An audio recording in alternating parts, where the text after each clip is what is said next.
Hi, welcome to Quid Pros Quo. I'm Rin. And I'm Zac. And today is our third world building episode. Don't expect me to count them all. I will forget by the time we record. But today I do know it is our third world building episode. And we are talking about trade and economics in your world. And when we talk about world building economy, we aren't talking about calculating the GDP of your fictional kingdoms.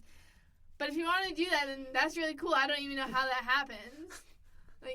If you want to practice your analytical economics instead of your fictional universe, go for it. We'd love to look at it. Yeah, send it to us if you do it. If you make a spreadsheet, send it to me. I love spreadsheets. quidprosquo@gmail.com, please. So when you're world building economies, you're answering a couple different questions. The first one is, what resources are important to this society? How are these resources obtained, and how are these resources disseminated throughout the society?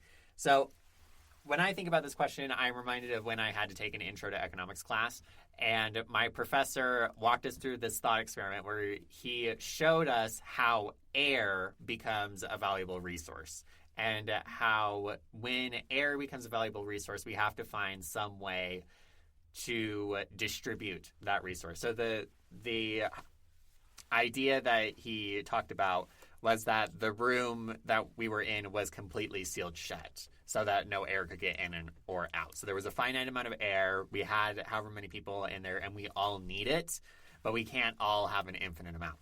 And that was how he set up the rest of the semester. It's a similar thing that's going on when you're world building an economy, is you're thinking about what are the resources that are limited but are also valuable? Because there are some resources that are really very, very limited but aren't valuable because they're not useful. And then there are other resources that are not very limited but are extremely valuable for whatever reason. So those are two things to think about. How useful is it and how scarce is it? Because that will impact the value of that particular good or service. Yeah, absolutely. We also have this note that status can also play a role in the value of goods influenced by severity and utility. I don't remember if I put that one or if you. No, that was me. Okay. That was my techno babble. When we're talking about status, we'll pick on NFTs for a second here because people don't understand them. But part of the appeal of owning an NFT is the appeal of owning an NFT. Same thing with Gucci or any designer brand. The status, having it becomes a status symbol, and so that increases its value, even though there isn't anything particularly rare or useful about a handbag that has a Gucci label on it. I think it's also super important when you're thinking about trade and economics to think about the main exports and imports of your country. Mm-hmm. And this will complement your, what's rare in your country and what's valuable in your country, because you'll be oh, my country is really... the example we'll bring in later in the podcast is the Silk Road, called that because China would export silk to Europe. Mm-hmm. And silkworms, to my understanding, just do not thrive in Europe. The climate's all wrong for them. Nope. So silk was a really valuable resource, so that was a main import for a lot of European countries. Mm-hmm. But it was a main export for China. So you want to think about again, the resources your country has and the resources it doesn't have, and then how is it trading them with other countries? You can also think about how it's being traded within your own country, this fictional society, right? Are we talking about a mostly egalitarian society where all resources are roughly equally distributed? Or are we talking about a hugely unequal society where, say, for example, the top 1% owns over 50% of the economy? Weird, wow, right? That's a weird example. Where do you get that from? Oh, I don't know. I just thought it up. But if you have disparities inside of access to resources or access to wealth, that's going to impact your culture, it's going to impact your society, and it's going to impact the broader, the experience of the characters that are living inside of that particular society. So that's another thing to think about, is how is it traded within the country. Yeah, that's a really good point. And when you're talking about trading, there's of course like a bartering system where you're like trading goods for goods. Yes. Or goods for services. Mm-hmm. But something I've been really interested in is like money and like specifically how we get like. I mean, there's like the debate of like what to call your golden coins. Like, do you just call them gold, copper, silver, or whatever? Right. And why are they gold, copper, and silver? And I watched a really interesting YouTube video, and I will link it in the document that will be linked in the show notes that we've mentioned in previous episodes. But Worldbuilding Corner on YouTube, 7 Metals of Fantasy.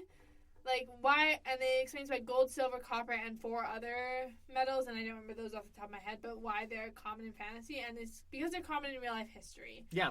And if you have done all the work about your orbital patterns, your orbital dynamics of your planet, and you've done like a really great map, you will know where all of these metals can be found on your map, and the video we're going to link also explains how to like where you find different metals in different locations on your planet.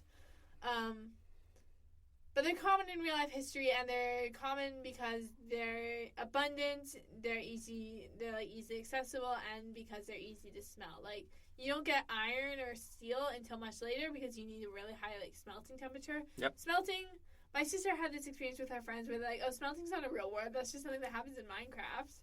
Nope, it's a real word. And it's a real word, and it's a real thing. Smelting is when you like melt down the ores that contain the metals into a purified, refined metal. Yeah.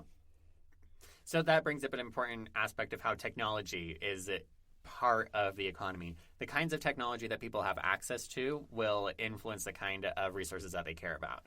So if we're talking about, Bronze Age empires where smelting and shaping bronze is kind of like the pinnacle of their technological prowess, to those societies, uranium isn't going to be useful, right? Unless you're talking about potentially hot springs. Yeah. Maybe. But for them, they're going to be focused on brass. They're going to be focused on copper. Probably more interested in making sure that there's enough water for irrigation and water for drinking, food, clothing, those sorts of things. Where once you start moving further, where you're talking about, early modern civilizations where we're starting to get more into the printing press and large transoceanic ships, right? Then the kinds of resources become different. Another thing to think about is what qualifies as a resource inside of your society. Inside of Western cultures, land is a legitimate product, right, that you can buy and you can sell. In other cultures, land is not. It's something that everyone shares. It's communal. It's communal, and it's outside of ownership, right? You can't own X, Y, or Z thing. Inside of the West, you can't own a body, which is why, at least in the United States, legally you don't own your own blood. That's just one of those weird quirks of the legal system, which is also something that you can think through when you're thinking about the economy inside of these fictional settings. Yeah, absolutely. Yeah, I liked your types of resources because I also would posit that these resources that you're like buying don't have to be physical. Like, we talk about NFTs, and that's like not a physical resource, right? But like information, I think there's a lot of potential and like political intrigue in a novel when they're buying and selling information. Yep. I recently went to a writing conference the other week, and we came up with like just this like, kind of shooting from the hip. It's going to be a 1920s Prohibition era New York City gay enemies to lovers. I bet you can't guess who's the gay enemies to lovers. But like rum runners. Yeah. And it's like in that scenario, like obviously like some of the goods are like the alcohol that the rum runners are distributing, but also there's probably a lot of information being sold in that thing. So I think it's important to think of also the more metaphysical resources like information and knowledge. So I think that's an important thing to do. So in the last episode, you gave an example of geography world building. We've mentioned the Silk Road. Let's give an example, or let's walk through an example of building an economy. I'll talk about the economy inside of the Black Crescent, since I've thought about that. Inside of the Black Crescent, all of human society is contained inside of one megacity. So everything that is produced inside of the city has to be produced, consumed, and disposed of within that one city. So with that in mind, the way that the economy is set up is that you need to have these large hydroponics gardens, right? And that's where all of the food comes from, which then lends the question of, okay, if it's, if these are all the huge hydroponic gardens, who staffs them, kind of thing? Who decides who staffs them? How do you train to become that? Moreover, because this arcology, this big city, self-contained city, is inside of the desert, water is a big problem.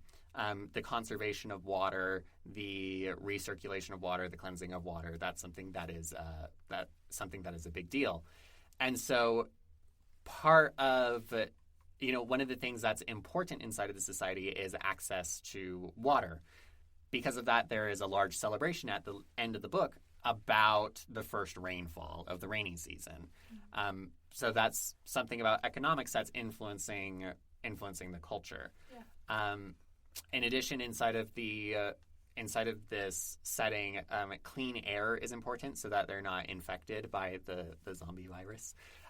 So they need technology that recycles the air and that cleanses the air and scrubs the air, which also means that when there is a breach inside of, with the outside world, that there is a concern about people becoming infected, which forms the inciting incident for the book. You can think about who has access to medical care inside of this society. Well, since violent zombie outbreaks are part of the possibility space, healthcare is actually controlled by the military inside of this setting. It's not separate from it, but it's controlled by the military, which gets into talking about the way that societies and governments are formed, which are all influenced by what are the resources, where are they going, and who controls them. Yeah, awesome. That's super cool. I remember reading that, and I did not think that much about the economy, which goes to show the hollow iceberg. And Zac probably doesn't have quite everything figured out. He's pretty dang close. But it shows that he knows way more than I did as a reader, and that augmented my experience even if I wasn't necessarily aware of it. Do we have any other last things to talk about for world building, trade, and economics? Well, just what we talked about just then. Considering the economy is really going to get wrapped up into the way that society is set up, and it's also going to relate to the technology. And that's something that you'll find a lot inside of world building, is that as you start fleshing out one thing, it's going to have implications for other fields. So similar thing going on with the geography, right? When you mentioned in the last episode that you have these tropical storms that are a problem given the geography, and we got to find a solution to that, which leads to architecture, right? Where we're going to have scattered houses rather than houses in lines. That's also going to influence the culture. It's going to influence the way that society is set up. If people are living far apart from each other, what does that mean for individual households? So you're going to find that overlap in all of these episodes, but we'll pull it out here because it's the first time that it's really super obvious. Yes. Because good worlds are interconnected, and if you want your world to be believable, everything should be influencing each other. So, yeah. This has been Quid Pros Quo. Thank you so much for tuning in. We will see you next time. Quid Pros Quo is hosted by DC Winters and CK Jensen. If you like this episode, be sure to leave us a rating. And if you'd like to contact us, you can email us at quidprosquo@gmail.com. For more episodes, check us out on Spotify, Apple Podcasts, or wherever else you get your podcasts.